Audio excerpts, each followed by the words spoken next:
آج کل پوری دنیا میں یوٹیوب کے اندر بھی، فیس بک میں بھی اور سوشل میڈیا میں بھی مختلف چینلز کے ذریعے قرآن مجید کے خلاصہ تراویح بیان کیے جاتے ہیں۔ تو لوگ عام طور پر یہ سمجھنے لگ گئے ہیں کہ خلاصہ تراویح دراصل ایک تفسیر ہوتی ہے۔ یہ بات یاد رکھ لیں کہ قرآن مجید فرقان حمید کی جو تفسیر ہے وہ بالکل ایک الگ چیز ہے، اور یہ جو خلاصہ تفسیر ہے یہ بالکل ایک الگ چیز ہے۔ اور یہ یاد رکھ لیں کہ قرآن مجید کو غور اور فکر کے ساتھ اس کی ہر آیت کو سمجھنا اور غور و فکر کرنا ایک بہت بڑی عبادت ہے، اور یہ فرض کفایہ ہے۔ تو آج چونکہ ایک زمانے کی تیز رفتار برق رفتار چال ایسی چل چکی ہے کہ جس کی وجہ سے عوام الناس میں، عام لوگوں میں قرآن مجید کی تفسیر کی طرف دھیان ختم ہوتا چلا جا رہا ہے۔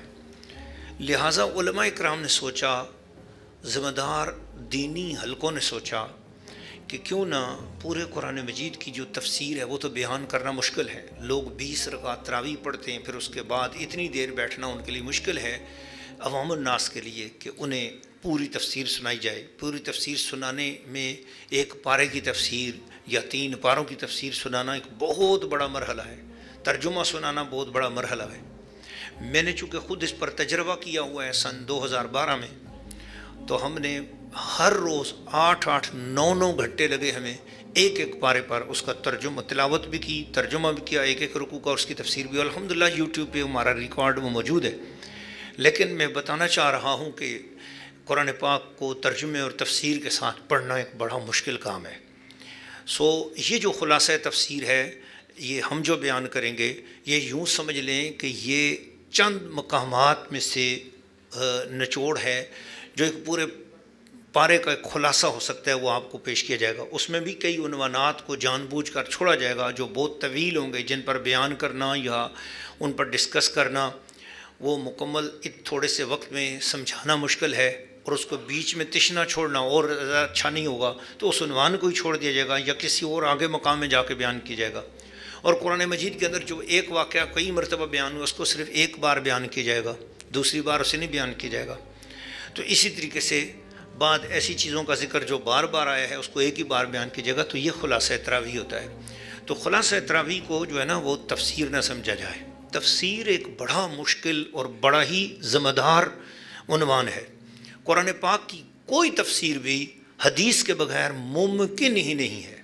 میرا یہ جملہ نوٹ کر لیں، میں نے یہ جملہ بولا ہے، اور اس جملے پر الحمدللہ یوں سمجھ لیں کہ میرے پیچھے 1400 سال کے علماء کرام کی دلیل موجود ہے کہ قرآن مجید کی کوئی تفسیر وہ رسول پاک کے فرمانوں کے بغیر، حدیث شریف کے بغیر کوئی تفسیر ممکن ہی نہیں ہے۔ اگر کوئی شخص حضور کی حدیث کو چھوڑ کر یا اقوال ائمہ کو چھوڑ کر اور مفسرین متقدمین کو چھوڑ کر اپنی رائے سے تفسیر کرے گا تو وہ تفسیر بالرائے ہے، اور یہ حرام ہے۔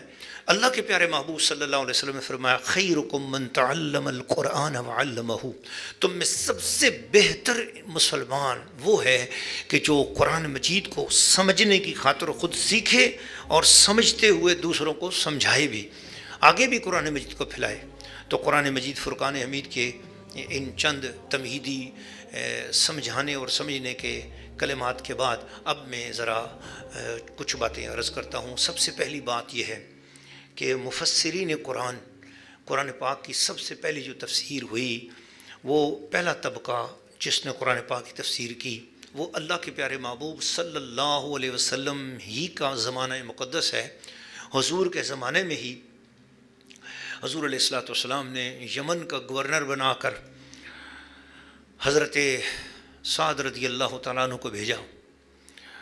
حضرت سعد کے ساتھ ساتھ حضور چل رہے تھے، اور آپ نے فرمایا کہ یہ بتاؤ، حضرت معاذ رضی اللہ تعالیٰ عنہ کو بھیجا تو فرمایا کہ یہ بتاؤ کہ اگر تمہیں کوئی چیز، کوئی مسئلہ درپیش آئے تو کہاں سے حل کرو گے؟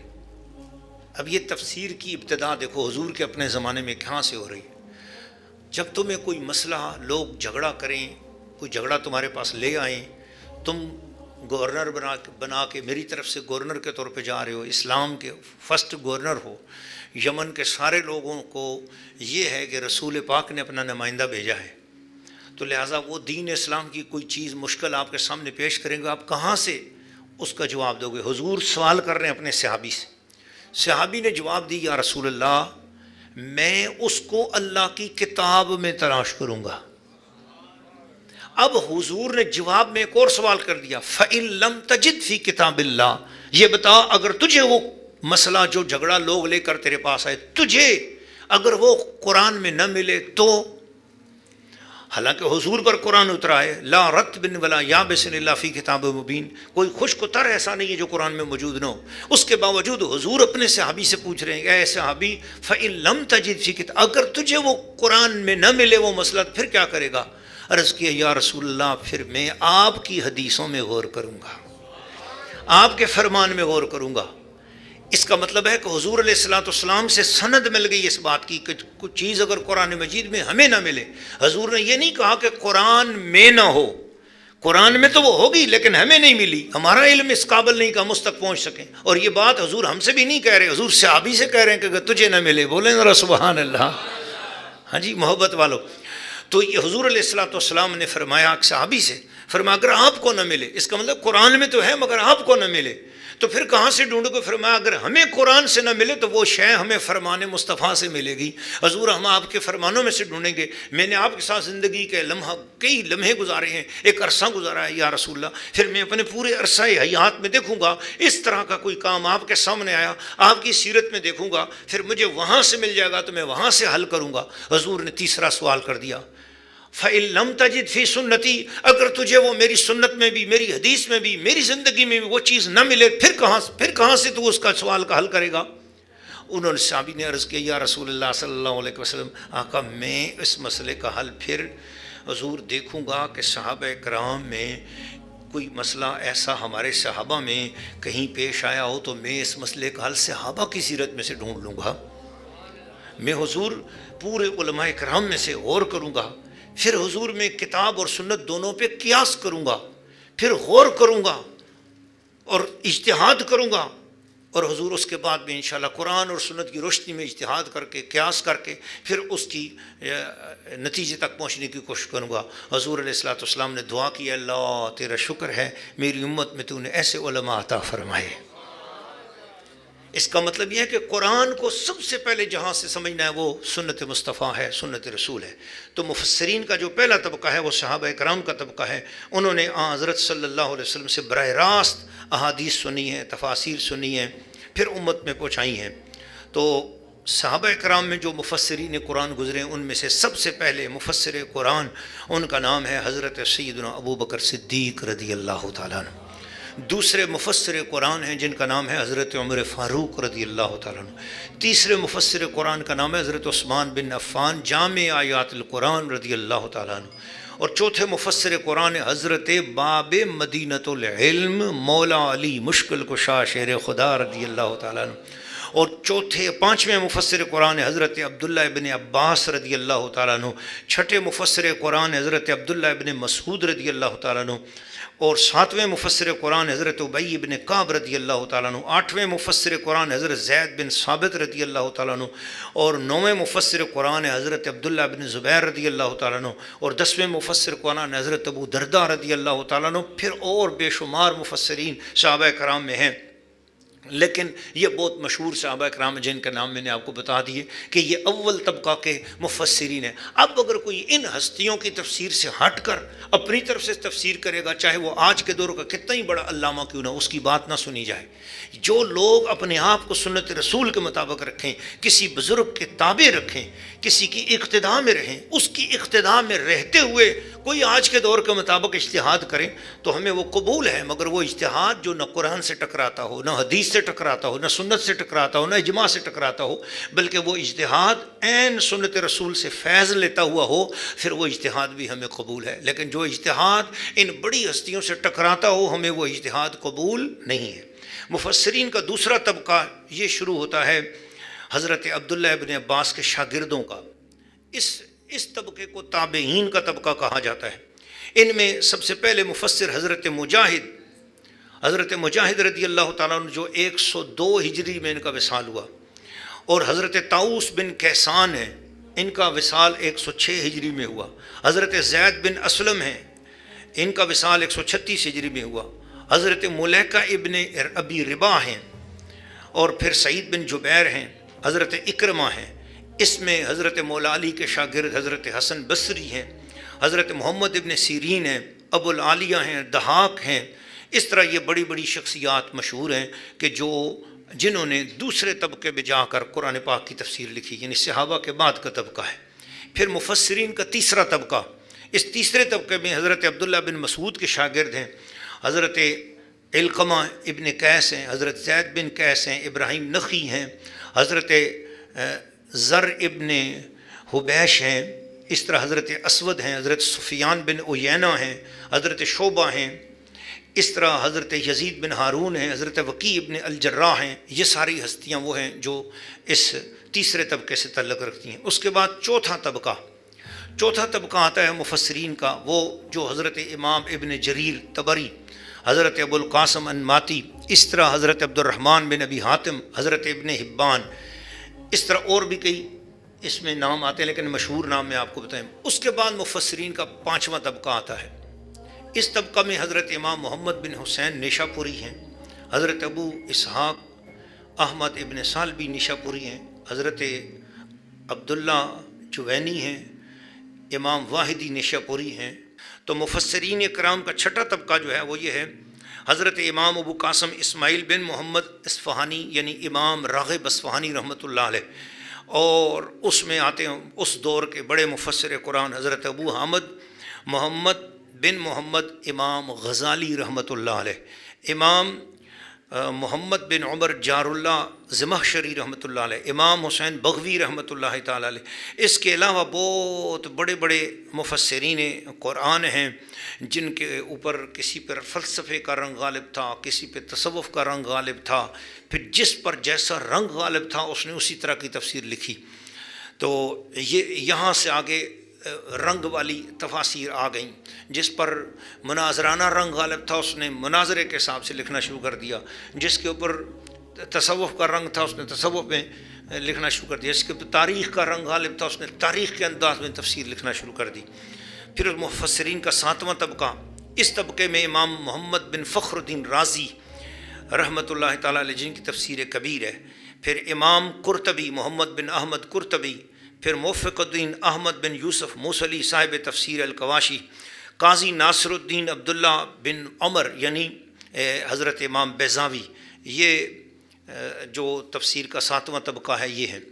پھر اس کے بعد مفسرین کا آٹھواں طبقہ، اس طبقے میں ابو البرکات احمد عبداللہ بن احمد محمود امام نصفی صاحب مدارک، اور ابو الفدا اماد الدین اسماعیل بن عمر بن کثیر کرشی صاحب تفسیر کثیر، یہ میرے سامنے رکھی ہوئی ہے یہ تفسیر کثیر، یہ آٹھواں طبقہ ہے۔ پھر اس کے بعد عبد الواحد منیر قطب الدین بن محمود مسعود شیرازی صاحب تفسیر فتح المنان، شرف الدین حسن بن محمد طیبی صاحب تفسیر فتوح الغیب، اور اس طرح اور کئی مفسرین ہیں جو آٹھویں طبقے سے تعلق رکھتے ہیں۔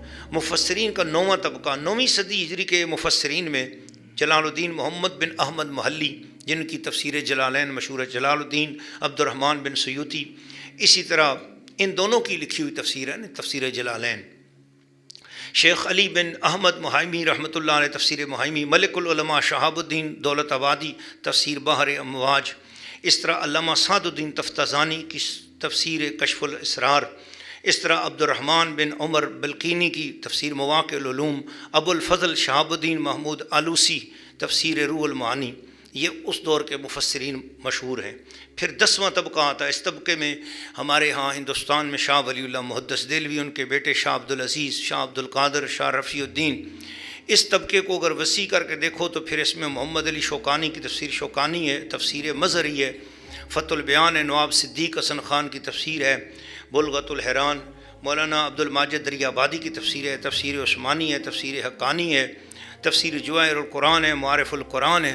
پھر بہت ساری تفاسیر اس دور کی مشہور ہوتی ہیں۔ پھر اس کے بعد آ جائیں تو پھر ہمارے ہاں بڑی بڑی عظیم شخصیات بھی گزری ہیں، امام احمد رضا خان فاضل بریلوی رحمۃ اللہ علیہ، آپ کا طبقہ مبارکہ ہے جس میں آپ نے ترجمہ کنز الایمان لکھا، پھر اس پہ تفسیر خزان العرفان حضرت علامہ سید آل رسول سید الفاضل محمد نعیم الدین مراد آبادی رحمۃ اللہ علیہ ہیں. پھر اس کے بعد تفسیر نعیمی آ جاتی ہے، علامہ احمد یار خان نعیمی گجراتی رحمۃ اللہ علیہ کی تفسیر ہے. پھر اس کے بعد کا دور آ جاتا ہے تو اس کے اندر تفسیر ضیاء القرآن آ جاتی ہے، پھر تفسیر تفہیم القرآن آ جاتی ہے، معارف القرآن کاندھلوی صاحب کی آ جاتی ہے، معارف القرآن شفیع صاحب کی آ جاتی ہے.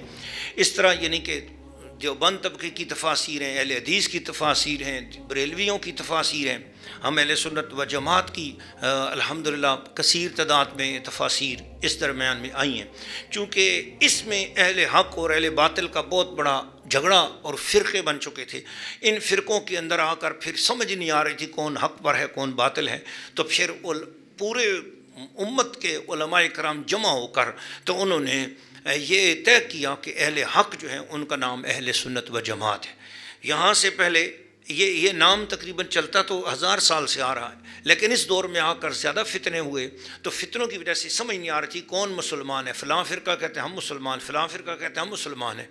تو اس دور کے مفسرین قرآن نے پھر طے کر کے جمع یہ کیا اس بات کو کہ جن لوگوں کا عقیدہ اہل سنت و جماعت کے عقائد کے مطابق ہوگا وہ صحیح اصل اور وہ پچھلے دور کے مسلمانوں کے ساتھ جڑے ہوئے مسلمان ہوں گے. تو اس لیے ہم اپنے آپ کو اہل سنت و جماعت کہتے ہیں اور ہم سنی کہتے ہیں. لفظ سنی کا ترجمہ لفظ اہل سنت و جماعت کا بالکل وہی ترجمہ ہے جو اللہ نے قرآن میں لفظ اسلام اور لفظ مسلمان فرمایا ہے. لفظ اسلام کا ترجمہ آج کے دور میں اہل سنت و جماعت ہے اور لفظ مسلمان کا ترجمہ سنی ہے الحمدللہ. تو یہ میری کوئی رائے نہیں ہے، یہ پھر بھی آپ سے بات کرتا ہوں، یہ میری رائے نہیں ہے، میری اپنی سوچ نہیں ہے. اس پہ یوں سمجھ لیں کہ اس میں بے شمار علماء کرام کے دلائل موجود ہیں.